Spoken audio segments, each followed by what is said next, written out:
On poursuit ces interviews dans cette matinée, journée de FFD. On a eu tout à l'heure Cheikh qui nous a évoqué l'aspect mental. Là, on a Sidiri qui est en notre compagnie. Salut Sidiri. Bonjour. Sidiri, donc tu peux nous dire, toi, finalement, quelle est ta spécificité dans tous ces pans du staff de la FFD? Mon rôle à FFD, c'est plus sur le rôle de recrutement, sur l'observation des joueurs sur les matchs et donner mon avis après sur les qualités des joueurs. Parce qu'à la suite, il y a une sélection qui devra être faite pour Frédéric Bompard pour la tournée cet été. Donc le but, c'est de sélectionner les meilleurs joueurs à potentiel surtout et à profil pour cette sélection. Dans les qualités, il y a les qualités de déplacement. Donc justement, nous on va avancer un petit peu tranquillement. On va prendre un petit peu le temps pour que tu nous racontes un petit peu. Je crois que tu as un profil d'ancien footballeur, à cheval entre le côté amateur et côté pro. Et ensuite, c'est là où tu as bifurqué sur le scoutisme entre guillemets. Est-ce que tu peux nous raconter un peu tout ça? Moi je suis de Troyes, j'ai joué un peu au niveau 19 nationaux. Je devais aussi intégrer le centre de formation de Sedan-Ardennes. Mais l'année où ils descendent de Ligue 2 nationale, il y a le dépôt de bilan. Donc malheureusement, je n'ai pas pu y intégrer. Et à ce moment-là, il fallait y réfléchir. Est-ce que tu continues dans le circuit foot, sachant que je savais qu'à un moment, le cap n'allait pas passer pour devenir professionnel. Donc c'est pour ça que c'est même grâce à FFD aujourd'hui parce que j'ai aimé le scouting, parce que j'ai commencé avec FFD sur un premier rassemblement à Châteauroux à l'époque. Et à l'issue de ça, j'ai beaucoup aimé l'observation des matchs et des joueurs. Et à un moment, quand je suis parti voir Jean-Marc Furlan, qui est l'ancien coach de Stade Brestois, j'ai remis mon CV. Je lui ai dit, tiens Jean-Marc, ça m'intéresserait de faire du scouting. Et il a remis mon CV à la cellule de recrutement à mon ancien responsable qui est Olivier Priol. Et à l'issue de ça, à 5-6 ans, j'étais au Stade Brestois grâce à un petit peu au début de FFD quand même, c'est important. Et ouais, donc en fait, il n'y a pas que les joueurs qui ont la chance de. Et ouais, c'est l'AFFD qui t'a donné des références à pouvoir proposer à Jean-Marc Furlan, donc entraîneur que l'on Stade connaît, Brestois à l'époque. Stade Brestois, de l'Estac aussi, de la JOCR notamment. Ça, je reconnais. Le fait d'avoir joué au foot, forcément, à un bon niveau, te donne un œil encore plus aiguisé. Donc là, on vient de voir les matchs des jeunes de la matinée. Quand tu te poses comme ça derrière la main courante, qu'est-ce que tu observes? Surtout les attitudes. Les attitudes des joueurs sur le comportement, sur aussi par rapport au profil de joueur et par rapport au poste, c'est surtout les attitudes techniques.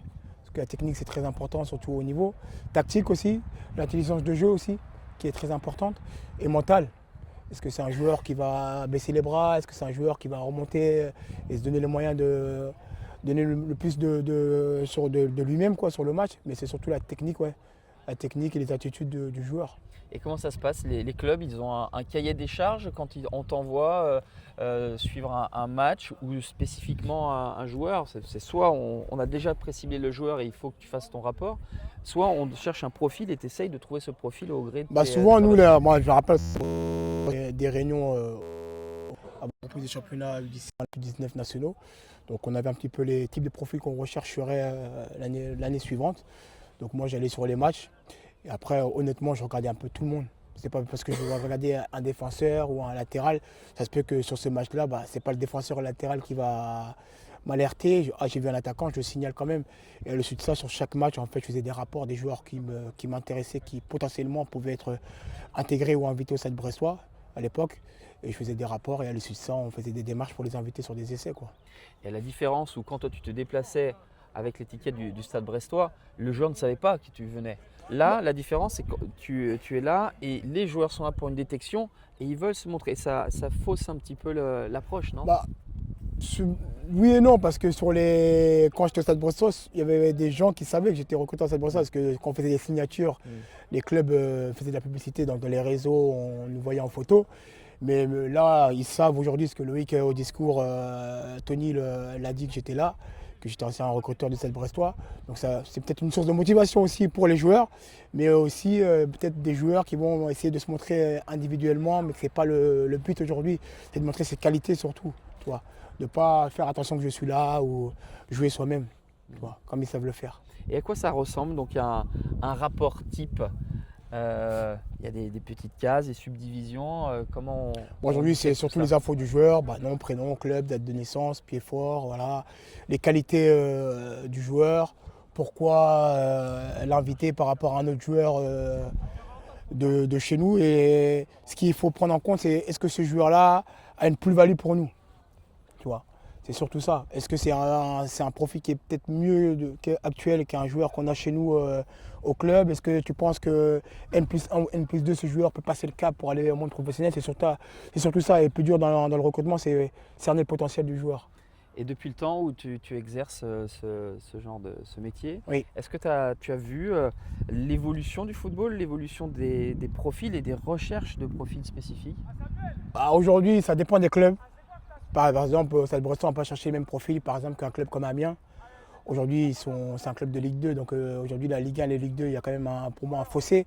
Aujourd'hui en Ligue 1, ça va plus vite pour moi, techniquement. Et après, aujourd'hui en Ligue 2, c'est plus physique aussi. Tu vois. Donc aujourd'hui, tu n'auras pas le même profil, ça dépendra des clubs par rapport au profil qu'ils rechercheront. Aujourd'hui, je sais, nous, c'était des joueurs de football qui aiment. Aujourd'hui, quand tu vois le club aujourd'hui en Ligue 1, c'est un club qui joue au football quand même. Ils ont eu des entraîneurs comme Jean-Marc qui aimaient ce football aujourd'hui. Toi. Et pour faire une petite parenthèse, fermer cette discussion avec la FFD, toi tu as eu le parcours que tu nous as dépeint. C'est quand même une sacrée opportunité pour des joueurs qui n'ont pas pu être observés ou peut-être n'étaient pas dans leur évolution suffisamment aguerris à l'instant T. Bien, ça leur donne une opportunité d'avoir des personnes qui connaissent vraiment le milieu qui peuvent les suivre. Pour les jeunes, de toute façon, ces journées de détection, c'est toujours un plus. Parce qu'aujourd'hui, ils ont la chance d'être observés par des recruteurs professionnels. Et c'est une chance parce qu'aujourd'hui, il y a des joueurs qui viennent d'autres régions, comme Roubaix, ou je prends l'exemple, ils n'ont pas beaucoup de plus-value de recruteurs qui viennent là-bas, dans ces régions-là. Donc là, aujourd'hui, sur une détection, ça se peut, il peut y avoir 6-7 recruteurs qui peuvent les observer. Et s'ils sont vraiment bons sur cette journée-là, on ne sait jamais, dans le football, ça va très vite. D'un côté comme de l'autre sens, c'est important. Un dernier conseil justement pour ces jeunes, parce qu'on se fait peut-être des idées, eux dans leur approche avant une journée de détection comme celle-ci, quels seraient les tuyaux que tu pourrais leur distiller? D'être prêt, parce qu'aujourd'hui c'est une chance et dans le football la chance c'est important pour moi. Et on n'a pas tout le temps la chance d'avoir beaucoup de chance sur une carrière, mais quand tu l'as, saisis-la. Donne-toi à fond, donne-toi les moyens de réussir et toujours croire en soi. Très bon mot de la fin. Merci beaucoup. Merci Beaucoup.